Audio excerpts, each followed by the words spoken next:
Hey guys, this is Jordan Hutchinson. I'm introducing this YouTube channel to hopefully provide you some insightful and motivating content. I have a big passion for training, I always have, so that's going to be the focal point of this. But obviously training got me into bodybuilding, so hopefully I can integrate all things bodybuilding into this channel. But I know there's plenty of general fitness people out there that just want to see what I do in the gym. So hopefully I can help you along with your own journey. I'm going to do mostly training videos, but I'll also bring in some supplementation, nutrition, stuff like that, maybe some meal prep videos to help you guys out.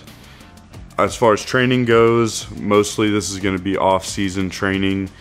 As I progress along this off-season, I'm not competing until 2020. But when the time comes, I'm going to switch gears and change into a competition prep and bring you along with me for that. So hopefully you guys can learn something from this channel. I'm not claiming to be an expert by any means, but I've done this for quite a while now and I've learned along the way. So I'd like to share with you what I have learned. And if you like it, you can subscribe to the channel and hopefully I'll get videos out as much as possible. With all that being said, the first workout I'm going to bring to you is legs. A lot of people ask me about legs. It's definitely my strong point.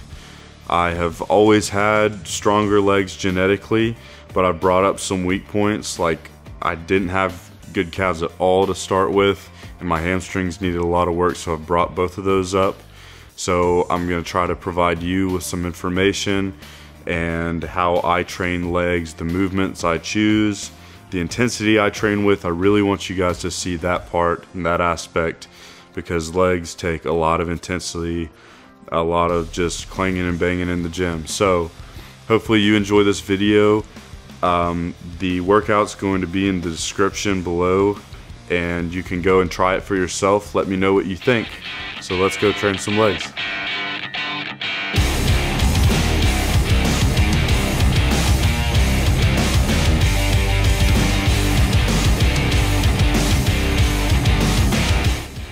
So first exercise for leg day is the lying hamstring curl. I really prefer to prioritize my hamstrings and get them primed for the workout first thing. My quads are a pretty strong muscle group for me and my hamstrings need to be brought up, so I always work on pumping blood and getting them moving before I do any kind of compound exercises. I make sure when I'm doing this exercise that I'm driving my hips into the pad and that I'm curling as far up as I can. As you can see, I'm trying to touch that other pad that's attached to my ankles to my hamstrings near my glutes every rep, and I'm squeezing and contracting and then lengthening the rep every time. So this is really going to prime me for the rest of the workout, get my hamstrings ready for the compound movements I'm about to do, and lubricate my joints. Second exercise is just body weight walking lunges. No weight here, just trying to get things stretched out, get more blood moving before I do any kind of compound movement.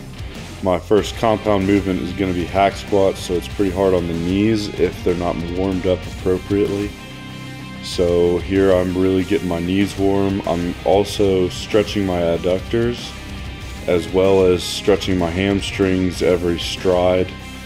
The shorter stride I have here, it's going to work more of my quads.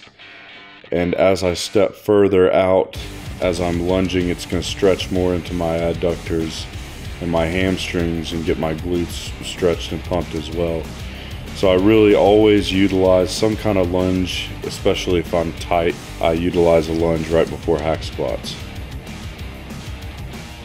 Third exercise of the day is hack squats. This is actually my favorite exercise for quads. It's the best compound exercise for quads in my opinion. Second to this would be front squats. I really love to utilize this machine. I typically start light with 1 or 2 plates and just work up. And as I progress in weight, I don't go to failure until I get to my top set, which in this case was 2 heavy sets of 6 to 10. So I'm working up to that. I don't want to tax myself until I get to my heavy set, which I believe I did 7 or 8 plates, I can't remember, for 6 to 10 reps. And I want to fail in that rep range. So I'm gonna keep pushing. It doesn't count it as a working set until I'm very, very challenged, if not failing, in the 6 to 10 rep range for 2 sets, and then I do 1 drop back set of 15 reps all the way to failure, and that does it for hack squats.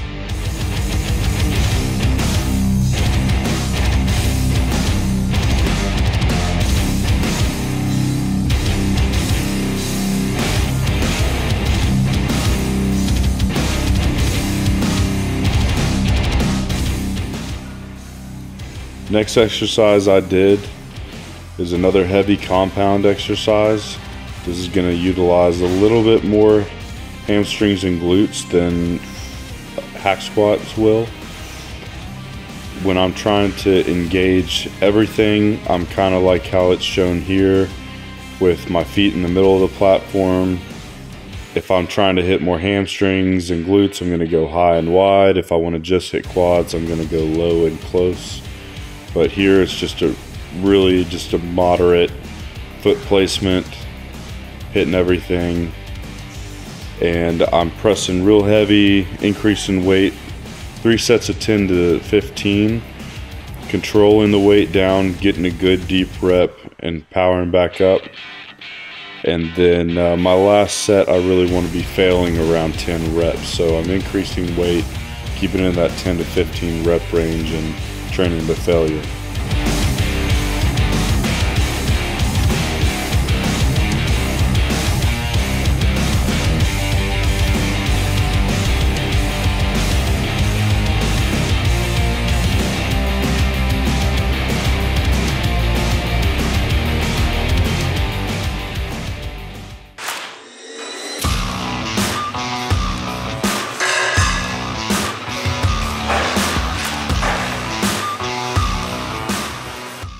This next exercise has to be my favorite hamstring exercise of any of them.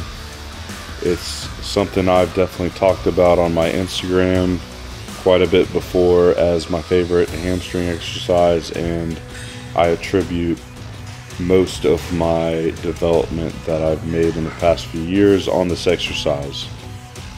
I tried to train it as heavily as possible.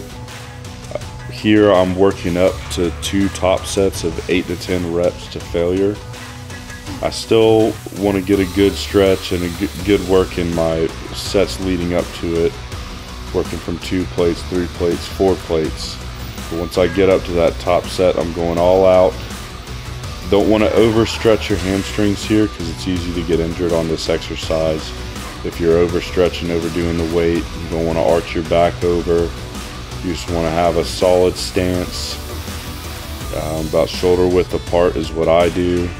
Do not lock your knees out. That's a good way to get injured too. Just keep the knees slightly bent and kind of push your butt back as you go down. And then once you get to the bottom, you feel that full stretch. You're going to pull the bar back up and thrust forward with your hips, engaging your glutes every time. So it's a great hamstring builder, as well as it's going to really build your glutes and everything around that posterior chain.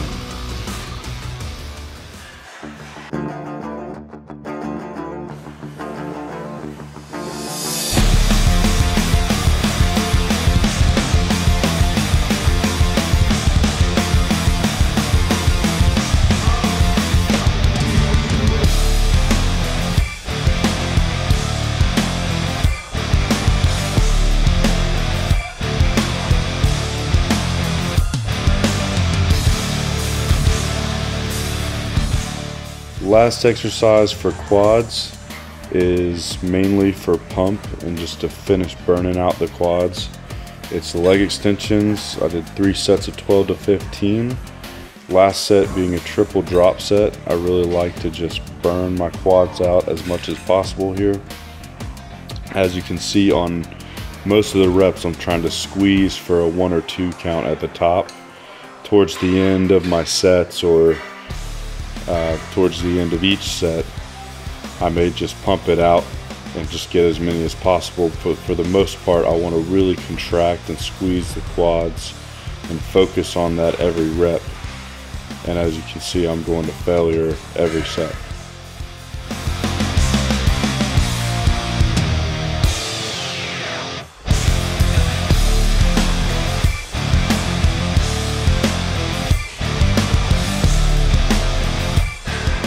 Last exercise of the day is just for calves. It's a standing calf raise.